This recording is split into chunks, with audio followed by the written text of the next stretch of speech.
বলেন এটাও কি জুয়া। আবার আমাদের দেশের বিভিন্ন ইসলামী ব্যাংক আছে, আমি এগুলি নিয়ে অনেক গবেষণা করেছি, আমি জেনে বলতেছি না জেনে বলতেছি না।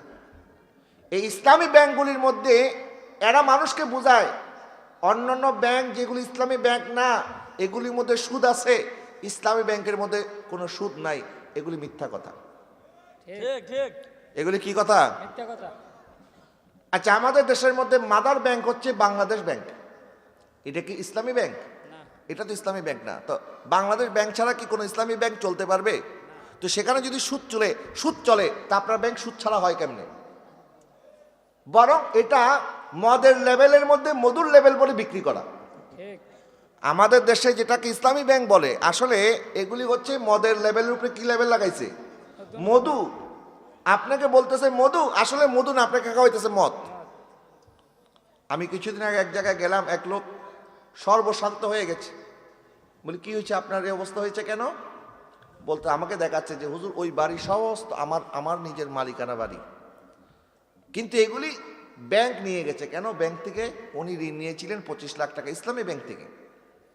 25 লাখ টাকা এখন সে যখন দিতে পারতেছে না, এটা বাড়তে বাড়তে বাড়তে বাড়তে, কারণ সুদ তো চক্রবৃদ্ধি হারে বাড়ে, বাড়তে বাড়তে 2 বছরে এটা হয়ে গেছে 92 লক্ষ টাকা।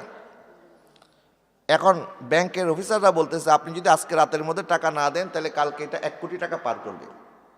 বলে এক রাতের মধ্যে আমার বাড়ি যেটার দাম আছে কয়েক কোটি টাকা, আমি 27 লক্ষ টাকায় আমি এই বাড়ি বিক্রি করে ফেলেছি, রাস্তার ফকির হয়ে গিয়েছি, মাত্র কয়েক বছরে আমার সুদ বেড়ে গেছে। তো ইসলাম তো আল্লাহ পাক ইরশাদ করেছেন আহাল্লাল্লাহুল বাইআ ওয়া হাররামার রিবা, আল্লাহ ব্যবসাকে হালাল করেছেন, সুদকে হারাম করেছেন।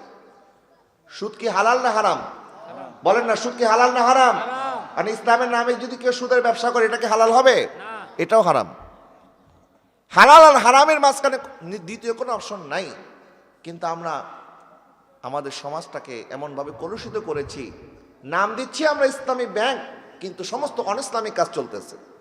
তো এরকম করে আল্লাহ পাক আমাদের জন্য হালালকে নির্ধারিত করে দিয়েছেন, হারামকে নির্ধারিত করে দিয়েছেন।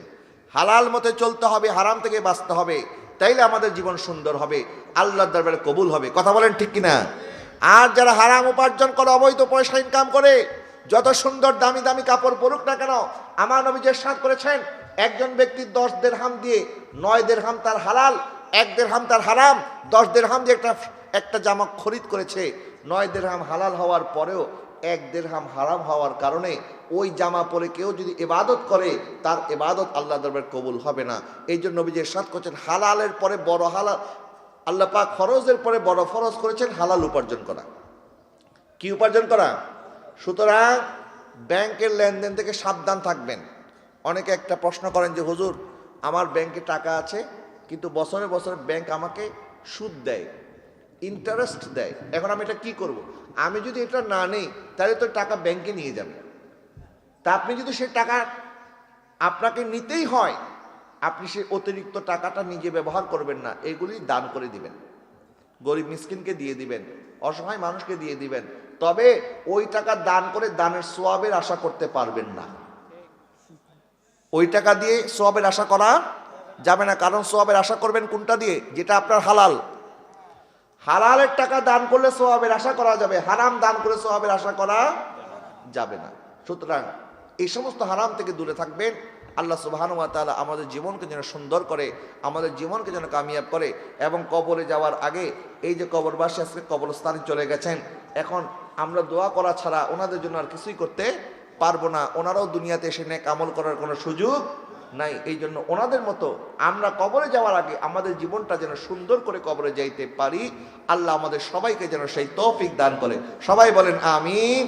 আজকের এই মাহফিলের জন্য যারা টাকা পয়সা শ্রম বুদ্ধির মাধ্যমে খেদমত করেছেন, বিশেষ করে আমার পূর্বে মুফতি মাওলানা জুবাইর আহমেদ ফাতি বিন হোসাইনি সাহেব, এবং মঞ্চে উপস্থিত আছেন আপনাদের এলাকার কৃতি সন্তান বিশিষ্ট আলেম দ্বীন মুজাহিদ আহলে সুন্নাত হযরত মাওলানা মুফতি শরীফুল ইসলাম নোমানী সাহেব সহ আরও যত ওলামায়ে কেরাম এসেছেন, আল্লাহ পাক প্রত্যেক ওলামায়ে আহলে সুন্নাতের হায়াতে রিজিকে আমলের মধ্যে যেন কোটি কোটি বরকত দান করে। সবাই বলেন আমিন। এবং যারা দান সদকা করেছেন মাহফিলের জন্য, আগামী বছর করার জন্য যারা ওয়াদা করেছেন, আল্লাহ পাক সবার দান সদকাকে কবুল করুক। ওয়া আখির দাওয়ানা আনিল হামদুলিল্লাহি রাব্বিল আলামিন। আসসালামু আলাইকুম ওয়া রাহমাতুল্লাহি ওয়া বারাকাতুহু।